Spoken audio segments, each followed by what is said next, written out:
Chapter है, क्या है? Issue of debenture. समझना जरा क्या है इसमें। नोट नंबर 1 डालो सबसे पहले।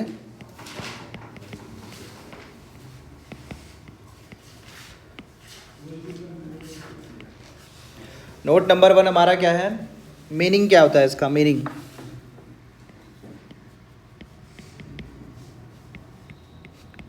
Meaning of debentures. डिबेंचर्स का मतलब क्या होता है? इतना ज़बरदस्त प्रकोप है कि क्लास सुबह 9 बजे भी हुई तो भी बच्चे नहीं हैं। ये है पढ़ाई, ये है तुम्हारा एटीट्यूड। इजी गोइंग लाइफ हो गई ना मेरे भाई। अब चलो डिबेंचर, मीनिंग ऑफ डिबेंचर की बात करते हैं। क्या बोलता है?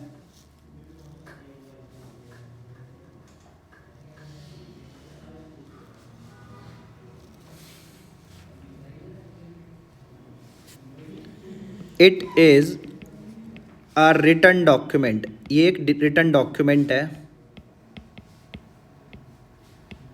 रिटन डॉक्यूमेंट और इंस्ट्रूमेंट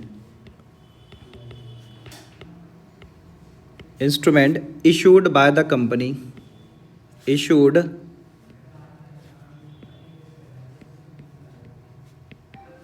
by the company, किसके द्वारा इशू किया गया है? issued by the company acknowledging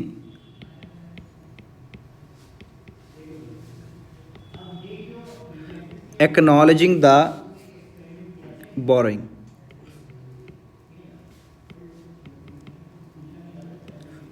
acknowledging the boring मतलब मान रही है कि मुझे लाइबिलिटी पे करनी है। फॉर एग्जांपल समझो ज़रा, एक बात बताओ, जैसे कंपनी को फंड की ज़रूरत पड़ती है तो वो शेयर इशू करती है ना, शेयर इशू करती है।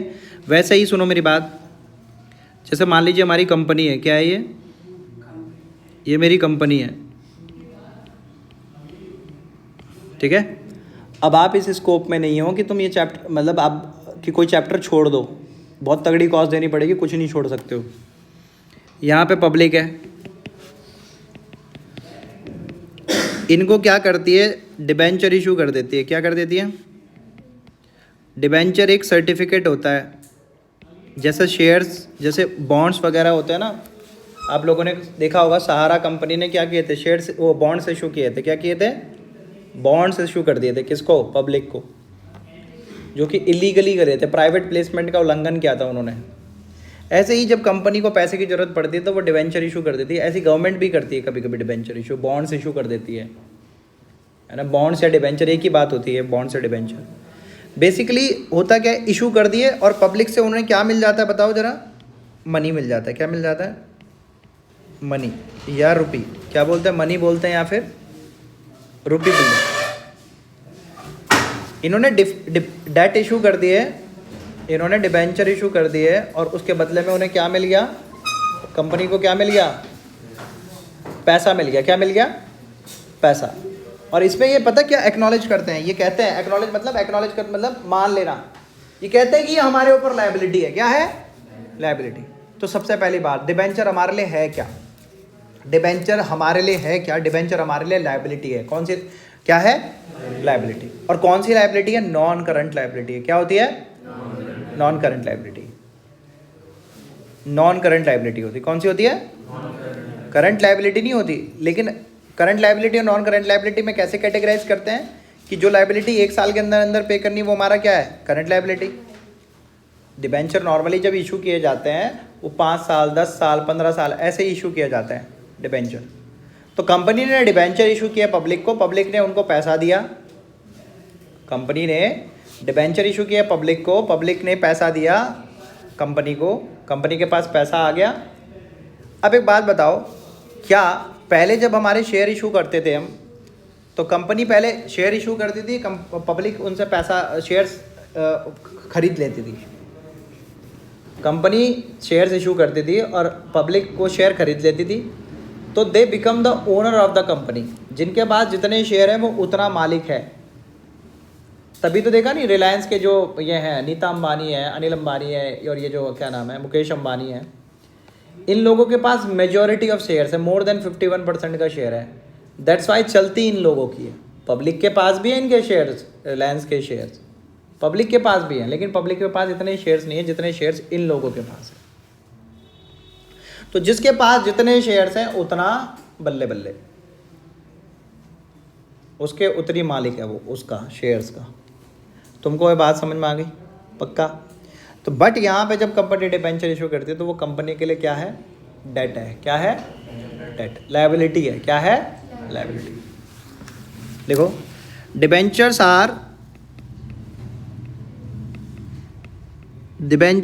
Are liability for company.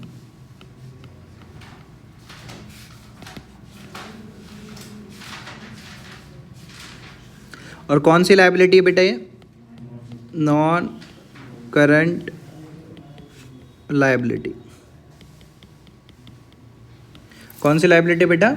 Non current liability है। Debentures are liability for the company, non current liability. कौन सी कंपनी है? कौन सी लायबिलिटी है?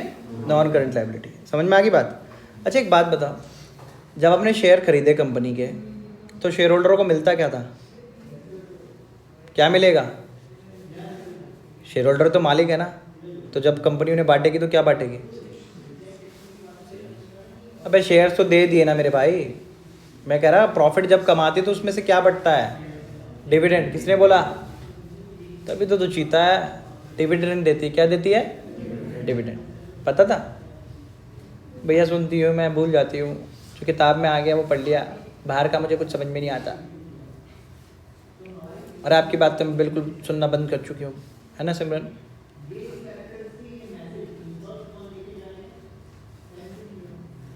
समझो बात को बेटा, जब कंपनी प्रॉफिट बांटती है शेयर होल्डरों के बीच में, उसे बोलता है डिविडेंड। प्रॉफिट बढ़ता है ना, मालिक हूं ना भाई, प्रॉफिट जो कमाऊंगा मेरा होगा कि किसका होगा? शेयर होल्डर का होगा। शेयर होल्डर यही बोलेगा ना, शेयर होल्डर पैसा लगाता है तो शेयर होल्डर को क्या मिलता है? प्रॉफिट मिलता है। क्या मिलता है? प्रॉफिट। लेकिन ये डिबेंचर होल्डर को क्या मिलता है? डिबेंचर होल्डर को मिलता है ब्याज। क्या मिलता है? ब्याज, इंटरेस्ट। अच्छा बताओ, हमारे लिए इंटरेस्ट जो है खर्चा है, इनकम है? किन के लिए? शेयर होल्डर और डिबेंचर होल्डर के लिए या कंपनी के लिए? मैं कंपनी की बात कर रहा हूँ। कंपनी के लिए क्या है? कंपनी तो पे कर रही है ना, खर्चा है कि नहीं है? अच्छा एक बात बताओ, जब लायबिलिटी बढ़ती है तो कौन सी साइड पे लिखता है? तेरे तो आवाज नहीं आ रही होगी ना, दिमाग में भी नहीं आ रहा। हाँ भाई, कहाँ लिखता है? अच्छा। और इंटरेस्ट खर्चा है, कौन सी साइड पे लिखेगा? अच्छा, हाँ देखें, क्रेडिट। कितना कॉन्फिडेंट है ये, नाक कटवाने के लिए तैयार है मेरी। खर्चा है ना बेटा, खर्चा जब होता है तो डेबिट साइड में लिखते हैं। क्या लिखते हैं? डेबिट साइड में लिखते हैं। तो तूने क्रेडिट क्यों बोला फिर उसके बाद? एक्सप्रेशन, मेरे एक्सप्रेशन के चक्कर में रहता है तू? कॉन्फिडेंस नहीं तेरे अंदर? क्या गर्लफ्रेंड बनाएगा बे? कोई लिंकेज नहीं था इस बात का, बट फिर भी ये बात इन्हें बुरी लगती है ना थोड़ी, तो बोल देता हूँ। सुनो बात को, तो ये एक रिटर्न डॉक्यूमेंट है जिसमें हम बोलते हैं कि भैया इतने साल बाद तुम्हें इतना पैसा वापस कर देंगे और इस पे आपको इतना ब्याज मिलेगा। ठीक है, सेम टू सेम प्रोसेस है। सेम टू सेम प्रोसेस है शेयर्स की तरह। किसकी तरह? शेयर्स होल्डर जो होते हैं वो मालिक होते हैं कंपनी के, उनको डिविडेंड मिलता है। क्या मिलता है? डिविडेंड। और कितने तरह के शेयर होल्डर रहते हैं बताना जरा? शेयर्स कितने प्रकार के होते हैं? टाइप्स ऑफ शेयर होल्डर कितने होते हैं? There are 2 type of shares. One is, अच्छा, दूसरा? तो इतने बड़े बड़े भाई सबके, एक होता है इक्विटी शेयर और एक होता है प्रेफरेंस शेयर। प्रेफरेंस शेयर होल्डरों को प्रायोरिटी दी जाती है इक्विटी शेयर होल्डरों से पहले, क्योंकि उनका डिविडेंड भी फिक्स रेट का होता है। मान लीजिए 10% है तो 10% ही ब्याज वो मिलेगा डिविडेंड। और इक्विटी शेयर होल्डर का higher the risk higher the return, जितना ज़्यादा रिस्क लोगे उतना ज़्यादा रिटर्न मिलेगा। ठीक है बेटा? प्रेफरेंस शेयर होल्डर का डिविडेंड फिक्स रहता है कि जब भी डिविडेंड बढ़ेगा तो 12% का मिलेगा। कितने का मिलेगा? 12% का। सेम प्रोसीजर वैसी है कम शेयर्स के जैसा। ठीक है, बस हमें एक टॉपिक करना है इसमें, टाइप्स ऑफ डिवेंचर्स। लिखो टाइप्स ऑफ डिवेंचर, लिखो टाइप्स ऑफ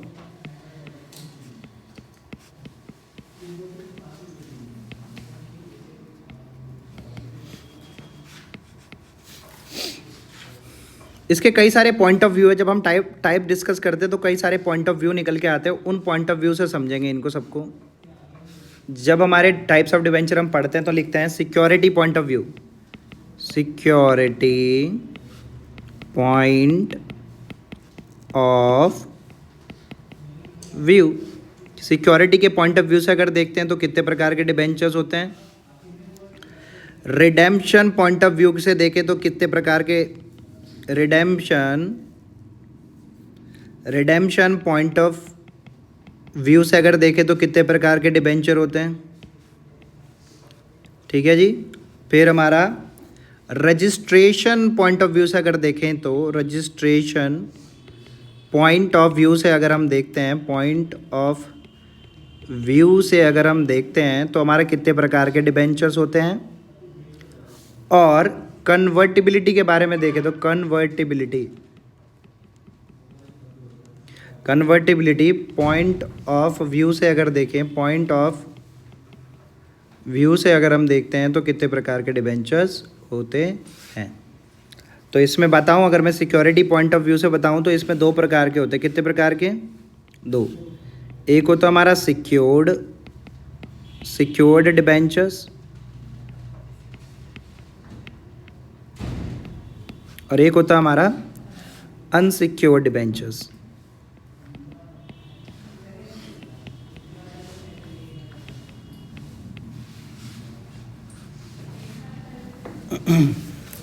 रिडेम्पशन मतलब होता है बेटा रीपेमेंट। क्या होता है? रिडेम्पशन का मतलब होता है, देखो security, secure debenture, unsecure debenture. Secure debenture क्या होता है, समझना मेरी बात को। सिक्योर डिबेंचर वो डिबेंचर होते हैं कि अगर कंपनी बंद हो गई ना तो कंपनी के एसेट बेच दिए जाएंगे और वहाँ से पैसा होगा ना उससे आपका पे किया जाएगा। फॉर एग्जांपल हमने डिबेंचर इशू किया और हमने कहा कि हमारी जो लैंड एंड बिल्डिंग है उसके अगेंस्ट हम डिबेंचर इशू कर रहे हैं। क्या कर रहे हैं? डिबेंचर इशू कर रहे हैं लैंड एंड बिल्डिंग के अगेंस्ट। मतलब पब्लिक से पैसा ले रहे हैं और कह रहे हैं कि अगर हम कंपनी में पैसा नहीं दे पाए तो हमारी लैंड एंड बिल्डिंग बेच देना, आपका उसके ऊपर राइट हो जाएगा। आप उसे बेचना और बेचने के बाद हमारे अपनी पेमेंट ले लेना। तो सिक्योर्ड हो गए ना, हो गए कि नहीं सिक्योरिटी? हमें सिक्योरिटी मिल गई, गारंटी मिल गई एक तरह से। होता है ना, होता है कि नहीं होता? पारस थक गया भाई, 3 घंटे हो गए बैंक का पढ़ते, गला दर्द अलग हो रहा बेचारे का। ऐसे ही होता है ना कि ओए, ऐसे ही होता है ना। तुझसे ही पूछ रहा बे लास्ट वाले, क्या क्या होता है ऐसे ही?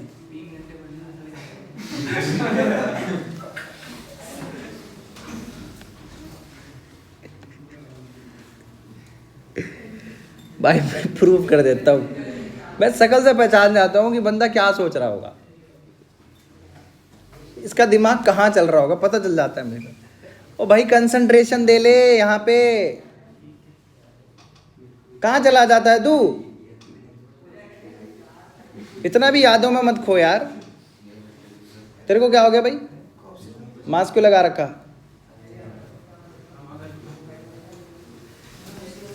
रिडेम्पशन का मतलब क्या होता है पता?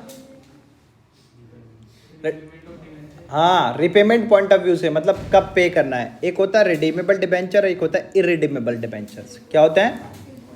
Irredeemable debenture. रिडीमेबल डिबेंचर क्या होते हैं? जिनको हम रिडीम कर सकते हैं 5 साल बाद, 10 साल बाद, 6 साल बाद। और इरिडीमेबल डिबेंचर वो डिबेंचर होते हैं वो केवल कब रिडीम होंगे? जब मैच्योरिटी आएगी। क्या आएगी? मैच्योरिटी। मतलब नहीं, मैच्योरिटी नहीं, जब कंपनी बंद होगी, सॉरी, जब कंपनी बंद होगी तभी आपका पैसा वापस होगा, अदरवाइज आपका पैसा वापस नहीं होगा। क्या कह रहा? कंपनी बंद नहीं है तो डिबेंचर चलता रहेगा, ब्याज खाते रहो बैठ के, बस। और क्या है? ब्याज तो मिलेगा ना हर साल। ब्याज थोड़े छोड़ दोगे तुम? छोड़ दोगे क्या?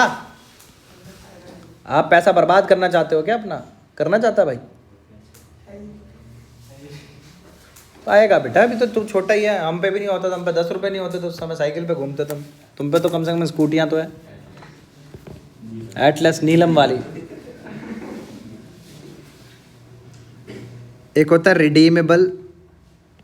रिडीमेबल डिबेंचर्स और एक होता है इरिडीमेबल।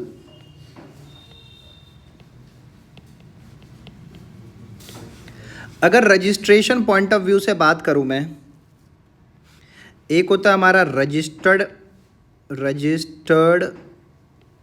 डिबेंचर्स एक होता हमारा अनरजिस्टर्ड डिबेंचर्स, अनरजिस्टर्ड डिबेंचर्स।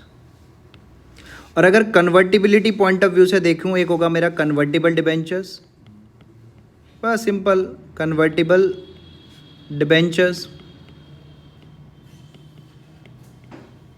और एक होगा हमारा non convertible debentures, non convertible debentures.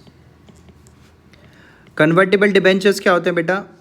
जिनको जो इक्विटी शेयर या प्रेफरेंस शेयर में कन्वर्ट हो जाएंगे कुछ समय बाद। और एक होता है नॉन कन्वर्टेबल, जो इक्विटी शेयर और नहीं होते, आप कन्वर्ट नहीं कर सकते उनको, आप इक्विटी शेयर वगैरह नहीं देंगे। अच्छा, ये कन्वर्टिबल डिबेंचर हम क्यों इशू करते होंगे? लुभाने के लिए लोगों को हमारे शेयर में। क्योंकि जब नए बंदे होते हैं ना, वो आपकी कंपनी से जुड़ते हुए डर लगता है उन्हें लगता है यार कम से कम हमारा 5, अगर हम 10 लाख अगर हम इस कंपनी में लगा रहे हैं, समझना, उन्हें लगता है कि यार जब हम 10 लाख रुपए इस कंपनी में लगा रहे हैं तो यार हमें कुछ तो मिलना चाहिए ना। क्या लगता है उन्हें? जब हम अगर इस कंपनी में 10 लाख रुपए लगा रहे हैं तो हमें कुछ तो मिलना चाहिए ना। अब कंपनी का कोई भरोसा नहीं, तो कंपनी क्या कहती है, काम करते हैं सर, हम आपको ना 10 साल तक रिटर्न देंगे, 12% का ब्याज देंगे। अब 12 साल बाद मतलब 15%, 20% का ब्याज देंगे, कोई दिक्कत नहीं है। तो कहते हैं ठीक है 5 साल बाद, कि 5 साल बाद इस पैसे को हम आपका शेयर होल्डर बना देंगे, हम आपको इतने शेयर दे देंगे। और 5 साल बाद यार कंपनी कहीं ना कहीं तो पहुंची होगी। अब 5 साल बाद तुम्हें इक्विटी शेयर मिल जाए, मालिक बन जाओ कंपनी का, तो तुम्हारे लिए बुरा है क्या? हर साल कमाया भी तुमने 13-14%, उस पर ब्याज भी खाया। मतलब हर साल अगर 10 लाख रुपए लगा के तुम्हें 2 लाख रुपए भी मिल रहे तो बहुत बुरे हैं क्या? 10 साल में तो रिकवर हो गया पैसा 10 लाख रुपए, और फिर लास्ट में तुम्हें बोनस भी मिल गया कि शेयर के होल्डर, कंपनी के मालिक भी बन गए, तुम शेयर होल्डर बन गए। तो इसलिए होता है, देखो point of view, security point of view से देखा जाए तो सिक्योर्ड है। तो कहने का मतलब, अगर सुनो मेरी बात, एक बात बताओ, तुम सिक्योर्ड में जाना चाहोगे अनसिक्योर्ड में जाना चाहोगे? सिक्योर्ड में। मुझे पता है ना कि यार मेरे पैसे नहीं मिले तो मैं लैंड बिल्डिंग पे कब्जा कर लूंगा। बैंक वाले यही तो करते हैं, जब लोन देते हैं तो क्या करते हैं, सिक्योरिटी लेते हैं कि नहीं लेते हैं? क्या रखोगे जी सिक्योरिटी, क्या रखोगे? लोन तो दे देंगे हम, सिक्योरिटी बताओ क्या रखोगे? जैसे कार लोन लेते हैं, कार लोन में क्या सिक्योरिटी होती है? कार होती है। अगर आप पैसा नहीं दे पाए तो आपकी कार जब्त कर ली जाएगी और उसे नीलाम कर दिया जाएगा जितना लोन होता है। तो कभी कभी ऐसा होता है, हमारे को बैंकों से देखो कैसे बेनिफिट मिलते हैं। अब देखना तुम्हें और थोड़ा सा मोटिवेशन मिल जाएगा सीए के लिए। फॉर एग्जाम्पल, मैं प्रैक्टिसिंग चार्टर्ड अकाउंटेंट हूँ, जैसे हुई, मेरी बैंकों के साथ आजकल जान पहचान धीरे धीरे बन रही है, चलो मानते हैं बन रही है, ठीक है, बात को समझना, ठीक है। कुछ दिनों में पता चला, मैनेजर साहब के साथ बैठे हुए थे, मैनेजर साहब को पता चला यार एक कार ना बिक रही है, नीलामी में है, समझना, नीलामी में है। अभी हमारे साथ ऐसा रिसेंटली केस भी हुआ, एक कार 2020 मॉडल एक बंदे ने खरीदी है, बोलिनो, उसने किस्तें नहीं दी। तुम्हें पता है 2020 मॉडल कितने में मिल रहा था? 2.5 लाख रुपए में बलिनो नीलामी में। मैंने अपने दोस्त को सजेस्ट किया हुआ, जब नीलामी हो जाएगी तब मिलेगा उसको, जहाँ तक है बोला हुआ है, तो जान पहचान हुई। ऐसी क्या होता है, जैसे अभी कुछ दिन पहले आपने देखा गदर में एक इन्फॉर्मेशन उड़ी थी, क्या गदर में क्या इन्फॉर्मेशन उड़ी थी? सनी देओल की जो प्रॉपर्टी है, बैंक ऑफ बड़ौदा ने इशू किया था नोटिस कि आपने डेट पे नहीं किए, हम उसकी कुड़की कर रहे हैं, नीलाम कर रहे हैं उसको। क्या कर रहे हैं? नीलाम। उन्होंने पॉइंट पे बिल्कुल टाइम पे किया था, क्यों? उस समय उसके पास पैसे थे, मुद्दा बनाया, वो गदर पे इफेक्ट पड़ेगा। उसने क्या किया, कोई नहीं मैं पे कर दूंगा, एक्सेप्ट कर लिया उसने। नहीं पे करता तो वो पब्लिक मैटर बन जाता, क्योंकि नेशनलाइज बैंक है, नेशनलाइज बैंक का बैंक पैसा आपने ले लिया, प्रॉपर्टी भी ले ली, बैंक पैसा वापस नहीं किया तो गलत है ना यार वो। तो ये वाली बात है। तो कन्वर्ट, बताओ सिक्योर्ड डिबेंचर तो सिक्योर्ड होंगे ना। अगर आपको पता है कि यार हम जो पैसा लगा रहे हैं सिक्योर्ड है, तो आप पैसा खुश होकर लगाओगे कि नहीं? और अनसिक्योर्ड है तो लगाओगे क्या पैसा उसमें? नहीं। अगर रिडेम्पशन पॉइंट ऑफ व्यू से देखा जाए तो सोचो, कंपनी कह रही है रिडीमेबल ही नहीं है सर, आप हमें पैसा दे दो, लेकिन हम आपको पैसा जब तक कंपनी बंद नहीं होगी वापस नहीं करेंगे आपका पैसा। तो यहाँ बंदा चाहेगा यार देख, मैं मानता हूँ कि तुम हमारा पैसा वापस नहीं कर रहे हो, तो हमें रिवॉर्ड भी तो उस हिसाब से मिलना चाहिए, कम से कम 20% का तो इंटरेस्ट रेट मिले। क्यों? वो कहते हैं एफडी पे तो 7% मिल रहा है, 6-7% मिल रहा, हम आपको 12% दे रहे हैं फिर भी। पर कह रहे हैं कि भाई हमारा रिडीमेबल भी तो नहीं है, हम पैसा तो निकाल ही नहीं सकते। अगर हमें पैसा एट अ टाइम 10 लाख रुपए की जरूरत पड़ने लग गई तो हम तो निकाल ही नहीं सकते पैसा, तो हमारे लिए तो दिक्कत है ना। तब वो कहता है कि कोई नहीं, हम आपको इंटरेस्ट रेट ज़्यादा देंगे। ये होता है रिडीमेबल डिबेंचर। कौन से? रिडीमेबल। और इरिडीमेबल डिबेंचर क्या होते हैं? जो रिपे नहीं होंगे, ज़िंदगी भर अपने पास, तुम्हारे पास, कंपनी के पास पड़े रहेंगे। जिस दिन आपका कंपनी बंद होगी उस दिन आपका पैसा वापस होगा। वो भी तब होगा जब अगर एसेट लायबिलिटी पे ऑफ करने के बाद अगर कुछ पैसा बचेगा तब आपका। समझे बात को? पैसा होगा कंपनी के पास तभी आप पैसा वापस कर सकते हो। सुनो, अब आता है रजिस्ट्रेशन पॉइंट ऑफ व्यू से। एक होता है रजिस्टर्ड डिबेंचर, एक होता है अनरजिस्टर्ड डिबेंचर। रजिस्टर्ड डिबेंचर क्या होता है बेटा? जिसको हमने क्या किया हुआ है, रजिस्ट्रार के पास रजिस्टर्ड किया हुआ है। एक होता है अनरजिस्टर्ड डिबेंचर जो रजिस्ट्रार के पास रजिस्टर्ड नहीं है। कन्वर्टेबली पॉइंट ऑफ व्यू से देखा जाए तो कन्वर्टेबल डिबेंचर और एक नॉन कन्वर्टेबल। कन्वर्टेबल डिबेंचर वो डिबेंचर होता है जो कन्वर्टेबल हो जाएंगे कुछ समय बाद, है ना? ठीक हो गया?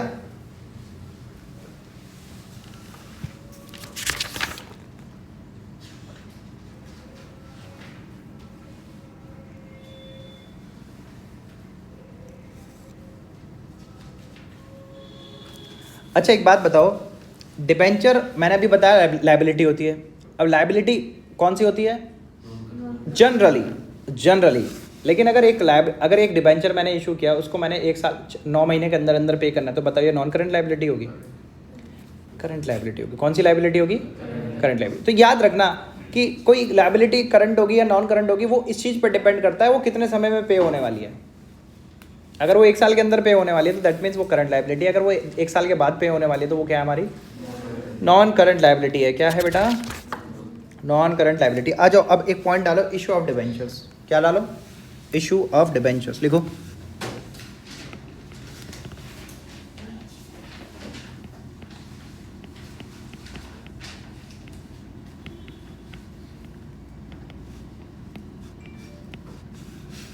Issue of debentures. अब हम डिबेंचर इशू कर रहे हैं। क्या कर रहे हैं बेटा? Debenture issue. क्या कर रहे हैं प्रांजल? क्यों करते हैं? कंपनी के पास पैसा आएगा ना, इसलिए कर रहे हैं डिबेंचर इशू। जब हम डिबेंचर इशू करेंगे तो हमारे पास पैसा आएगा। क्या आएगा? और उसका हम क्या करेंगे? पार्टी नहीं, मतलब अपने प्रोजेक्ट्स वगैरह चलाएंगे। पागल थोड़े लोग जो पैसा ऐसे ही दे देंगे। पोटेंशियल देखेंगे ना कंपनी के अंदर क्या पोटेंशियल है, समझे? चलो आ जाओ, इशू ऑफ डिबेंचर की बात हम करते हैं। क्या है? सुनो मेरी बात। डिबेंचर में बी इशूड, लिखो डिबेंचर में be issued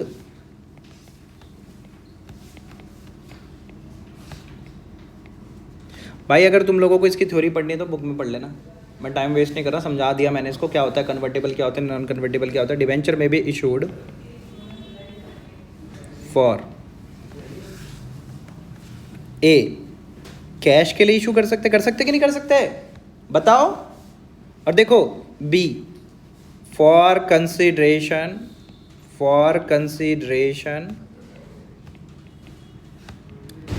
other than cash के अलावा कुछ चीज़ ली है आपने, उसके लिए हम डिबेंचर इशू कर रहे हैं। तो ये वाला टॉपिक है, ये वही वाला टॉपिक है जो हम शेयर में पढ़ के आ चुके हैं। याद आ रहा सिमरन? हमने बिल्डिंग खरीद ली, पेमेंट करनी थी, हमने कहा ले अपने हमारे डिबेंचर ले। पहले क्या दे रहे थे भाई? कह रहे भैया मुझे पता ही नहीं, चैप्टर ही नहीं पता मुझे तो क्या था क्या नहीं था। हंसी आ रही तेरे को? डूब कहीं डूब के मर जा, समझा? कोई नहीं फ़ायदा भाई। आशीष मेरे को इस बात पे बहुत प्यारा लगता है, बच्चा फोकस्ड है। अब मुझे नहीं पता भाई वो क्यों फोकस्ड है, ये नहीं मुझे पता। वो क्लियर है बहुत चीज़ों में यार। अब मैं उसकी छुट्टियों पे कभी उसे कुछ नहीं बोलता, रीज़न बीइंग वो ऑलरेडी ऑन पॉइंट है, वो ऑलरेडी आगे चल रहा होता है। 4 क्वेश्चन रह रहे थे, कल उसने बैठ के करके निपटा के चला गया। 1 क्वेश्चन रह रहा था। आज थ्योरी का है, वो वीडियो से भी देख लेगा तो भी क्लियर कर लेगा। और इवन वो इतना ऑलरेडी पढ़ चुका भी होगा अपने आप, क्या पता उसने पढ़ भी रखा है स्कूल के अंदर इतना जितना मैं अब उसे पढ़ाऊँगा। दिस इज़ द थिंग यार, तुमने टाल रखा, चल रही गाड़ी बढ़िया है, लेट इट बी, होने दो, देखा जाएगा। खतरों के खिलाड़ी है सिमरन, है ना? पढ़ाई करो भाई, कब करोगे? और तुझे तो बिल्कुल शर्म नहीं आ रही। कभी तो हिमाचल जाके बैठ जाता है, हिमाचल प्रदेश में पांवटा साहिब शादियाँ अटेंड कर रहा। तो अभी तो चिल्ड्रन डे पे भी होगा कोई प्रोग्राम? ओ तेरा भी होगा, देख ले। भाई 12th में आ गए हो भाई, कुछ नहीं मिलने वाला उनसे। या तो उसमें करियर बनाना तो एक अलग बात है, it's just wastage of time, be clear about it. मत लो ट्रॉफियाँ, क्या करनी है उन ट्रॉफियों का, चार डालना है क्या? व्हाट मैटर इज मनी, उस पर फोकस रहो। क्या करना है उनका बैंकर वो लगे हुए सिंगिंग कंपटीशन के, डिबेट कंपटीशन के। मैं कहता हूँ पार्टिसिपेट करना चाहिए, लेकिन यार 12th में तो मत करो। 12th डेडिकेट कर लो अपनी पढ़ाई पे, सिंपल। पूरी जिंदगी भर तुमने डेवलपमेंट नहीं किया, 12th में तुम कर रहे हो डेवलपमेंट तबला बजा के। पर मैं मना भी नहीं कर रहा भाई उस चीज़ के लिए, बट यार उस चीज़ का उसे देखो ना, चैप्टर साफ है उसका, उसने एक दिन भी नहीं कहा फोन करके भैया वीडियो भेज दो, मैंने तो वीडियो बना रखी थी। अपलोड करता, मैं ज़बरदस्ती करता, 4 बार मैसेज करता, 3 बार मैसेज करता, एक बार तो शर्म आती मुझे, कर देता। ये ईगरनेस नहीं है ना, ईगरनेस क्या बोलूँ, बस छोड़ो आगे बढ़ते हैं। अब सुनो मेरी बात, as collateral security, as collateral, collateral क्या होता है बेटा? एडिशनल। समझना बात को बेटा, कोलेट्रल वर्ड बहुत इंपॉर्टेंट होता है। जब हम लोन लेने जाते हैं ना तो कोलेट्रल मांगते हैं हमसे, क्या मांगते हैं? एक होती प्राइमरी सिक्योरिटी, एक होती कोलेट्रल सिक्योरिटी। मान लीजिए देवांश को शादी करनी थी, ठीक है, देवांश गया, पिक्कड़ था देवांश थोड़ा सा ना, देवांश ने अपनी मम्मी की ज्वेलरी ली और चला गया कि लोन ले लो, लोन चाहिए भाई साहब। वो कहता सिक्योरिटी है, कह रहे हाँ जी है, क्या है? ज्वेलरी है। उसने ज्वेलरी वहाँ पे गिरवी रख दी, दिस इज प्राइमरी सिक्योरिटी। क्या है ये मेरी प्राइमरी सिक्योरिटी। देवांश कुछ दिनों बाद बहुत अच्छा सक्सेसफुल आदमी बन गया, अब इसे फिर से लोन चाहिए था, लेकिन अब इसे फिर से लोन चाहिए था। इसने अपनी, इसके पास घर था, इसने घर गिरवी पे रख दिया,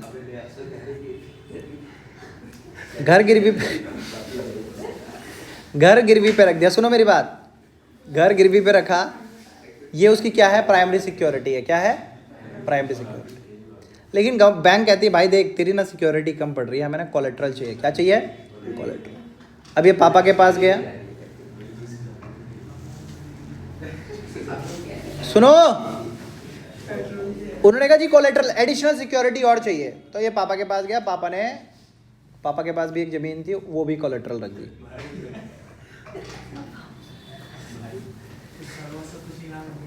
समझो बात को समझो। कोलेट्रल वो होता है एक एडिशनल सिक्योरिटी है। क्या है?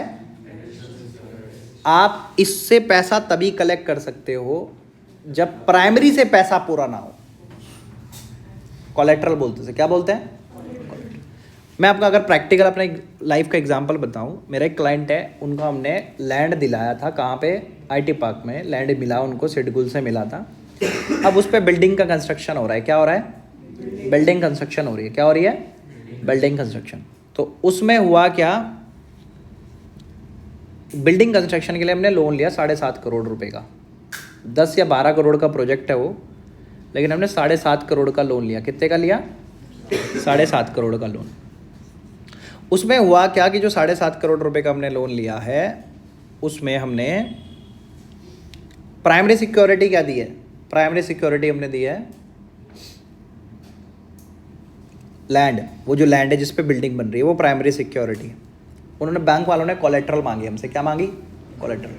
तो उसमें जो डायरेक्टर थे कंपनी के, दोनों डायरेक्टरों के घर हमने कोलेट्रल रख दिए। क्या रख दिए? Collateral.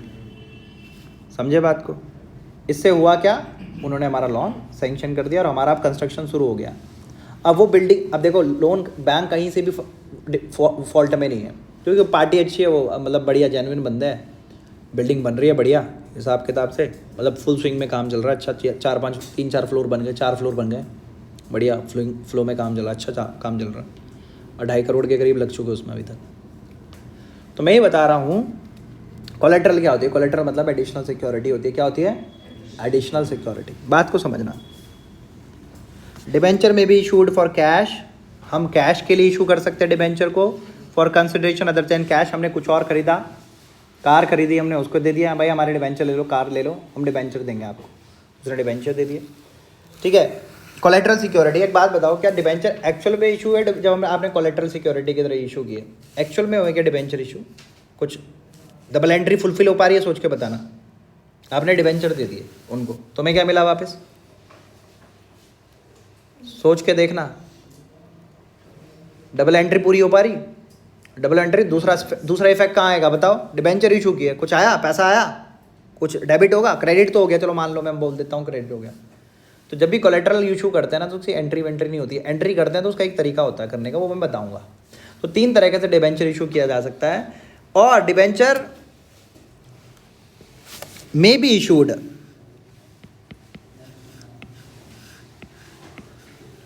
It can be issued बताओ कितने तरीके हैं, कितने तरीके होते हैं इशू करने के?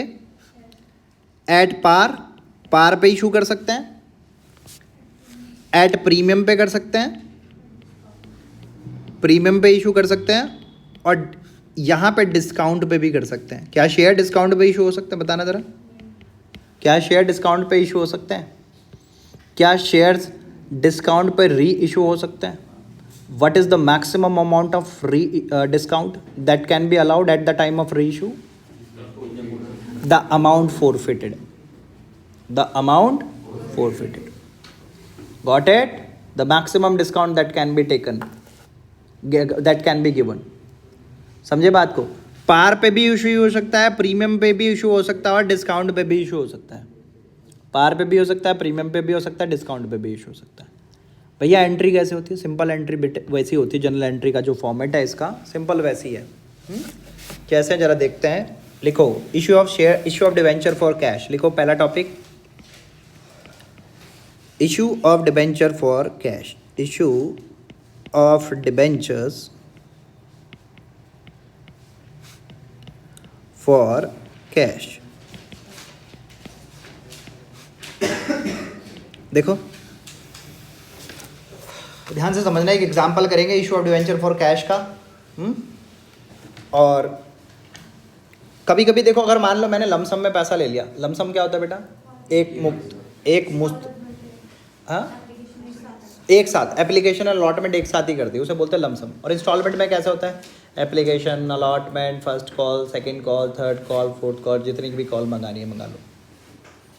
ठीक है, जब मैं डिबेंचर इशू करता हूँ, मैं लमसम की तो एंट्री मैं नहीं बता रहा, कर लेना अगर आएगा तो। एक एग्जांपल बना रहे हैं, फिर सेम टू सेम वैसे ही चलते चले जाएंगे। ठीक है, सबसे पहले वैसे एग्जांपल क्या, बस फॉर्मेट बना लो, उसी से तुम्हें समझ में आ जाएगा, कोई इतनी बड़ी डिफिकल्टी है नहीं। चलो एक बना लो यार एग्जांपल छोटू। लिखो एक्स लिमिटेड इशूड 10% डिबेंचर्स। रुको,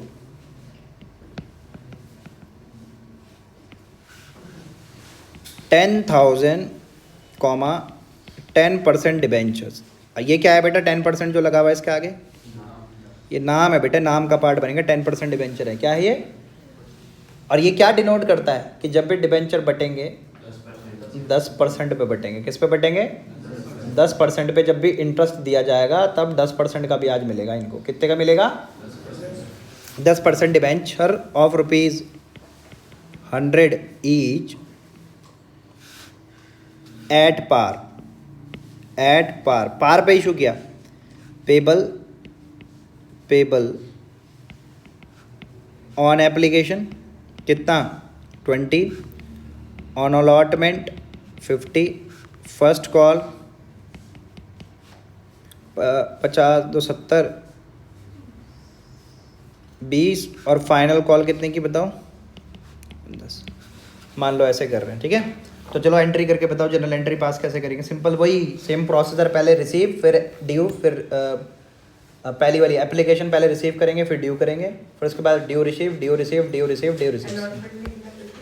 हाँ 50 है। लिखो जरा जनरल एंट्री करके दिखाओ फटाफट से मेरे को। देखो पहला, bank account debit to 10% debenture application account. Application पे पैसा कितने डिबेंचर है? 10,000 डिबेंचर है, और 20 रुपये के हिसाब से पैसा आ रहा है। कितना आ जाएगा बेटा? 2 लाख। कि 2 लाख रुपए हमारे पास एप्लीकेशन में पैसा आ गया।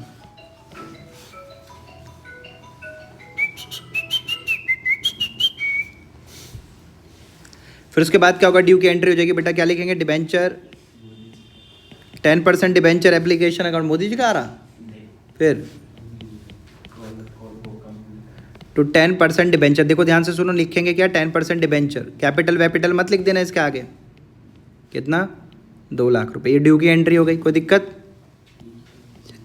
कोई दिक्कत है क्या?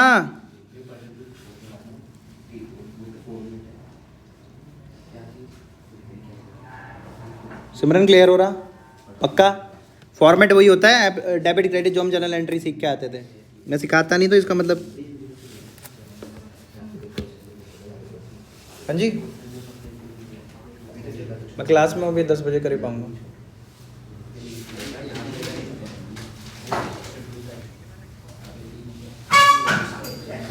पता नहीं दिए कि नहीं दिए,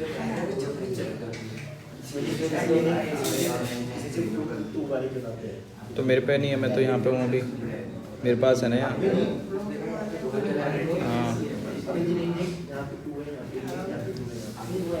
हाँ, मैं 10 बजे आऊँगा, 10 बजे आ जाऊँगा, 10 मिनट रुक जाओ। ठीक,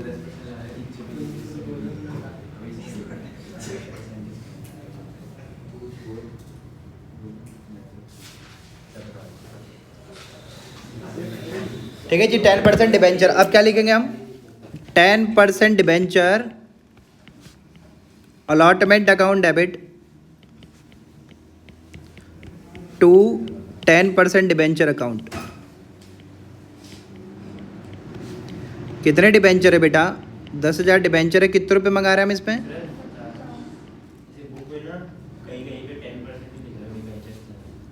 फ़र्क नहीं पड़ने वाला, ठीक है, कोई फ़र्क नहीं पड़ने वाला, नहीं लिखोगे भी तो भी ठीक है, नहीं भी लिखोगे तो भी ठीक है, क्लियर है, नंबर नहीं कटेंगे इसके।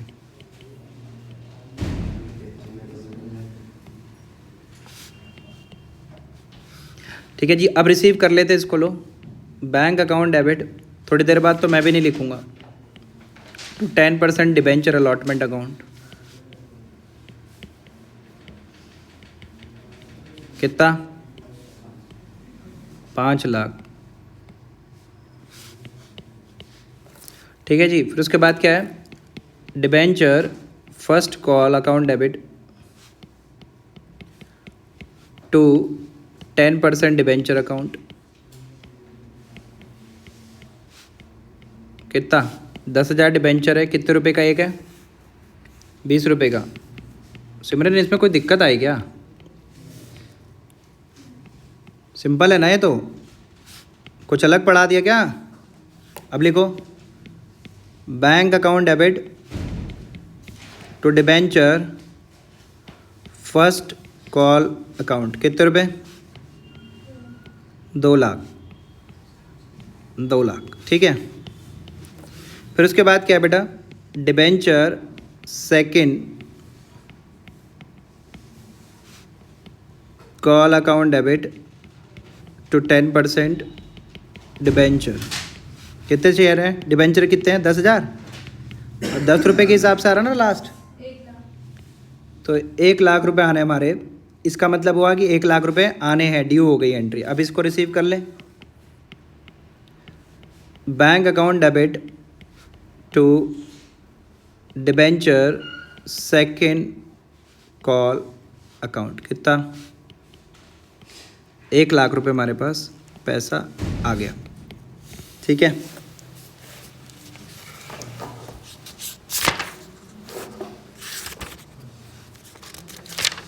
जरा क्या नाम है तन्मय, यह पता करना कि ये राइटिंग ऑफ डिस्काउंट और loss on issue of debenture is a part of syllabus और नॉट, आप भी पता करना।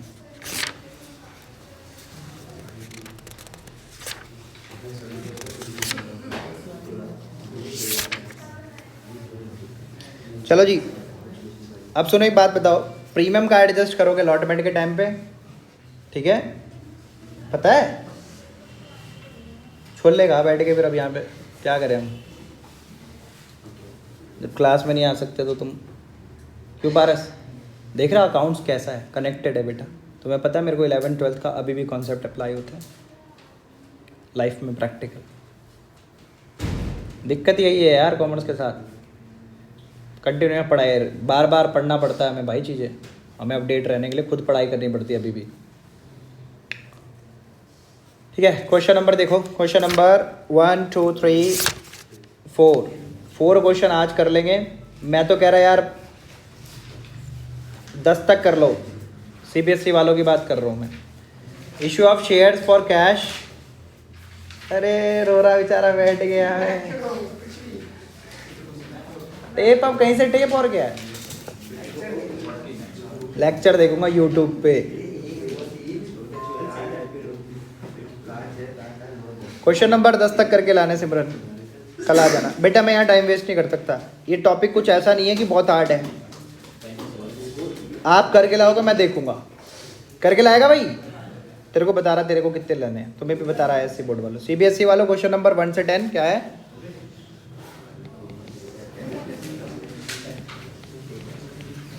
1 से 10 होमवर्क है, मैं कल देखूंगा। I am very much serious about it, और याद रखना मैं बहुत सीरियस हूँ। मैं ये क्लास भी अपलोड कर रहा हूँ अभी, और जो बच्चे नहीं आए हैं वो करके लाएंगे।